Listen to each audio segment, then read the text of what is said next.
What's up? Welcome to another episode of the Appetizer. As always, I'm Jalen Russell, and today we're talking about the Oklahoma City Thunder.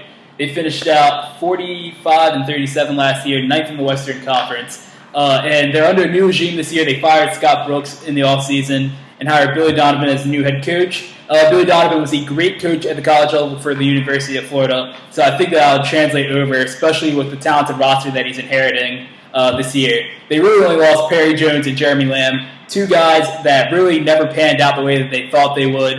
They were high picks with high expectations who just never really delivered. They never amounted to more than just kind of solid role players, not even like solid six men on the team. So it made sense for them to get rid of them, try to give them a new start elsewhere.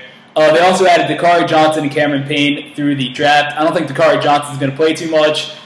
Cameron Payne will probably play more in the two position, I would say, just because you already have DJ Augustine and Russell Westbrook at the point guard position. You could throw him at the two position, and he could be a steady hand behind Anthony Morrow, a little bit more consistent, most likely, than Dion Waiters has been.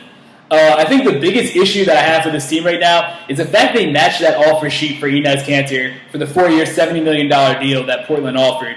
When you look at the guys they have on their team, they already have Steven Adams, Mitch McGary, and they added Dakari Johnson in the draft. So you've got three young big men who aren't going to see the court as much because you have Enes Kanter playing. You're not going to sit a guy who's making $70 million over 4 years. You're not going to sit him for more than like 15 minutes a game. So with him playing so many minutes, these guys are going to see less opportunities on the court. It's going to stunt their growth overall. So I would look to see if they could trade Enes Kanter or maybe just package the young guys and get some new draft picks or maybe a shooting guard that can kind of shore up their shooting guard position, at least behind Anthony Morrow or even in front of him, maybe like a Tony Allen, which would help the Grizzlies get a little bit younger as well.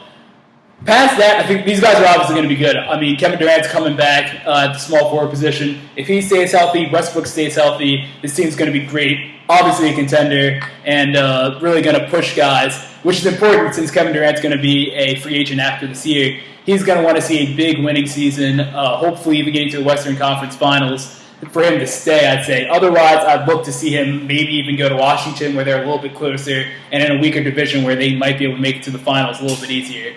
All that said, I see these guys going 57-25 this year, which unfortunately puts them at 5th in the West just because they outstacked the Western Conferences. But it'll be a solid season for these guys, obviously, if they stay healthy, which has always been the thing that's derailed them in the playoffs, is just the health. So if you guys can stay healthy, great team, and they should be dangerous come playoff time. That's all I have for you guys today. Thanks a lot.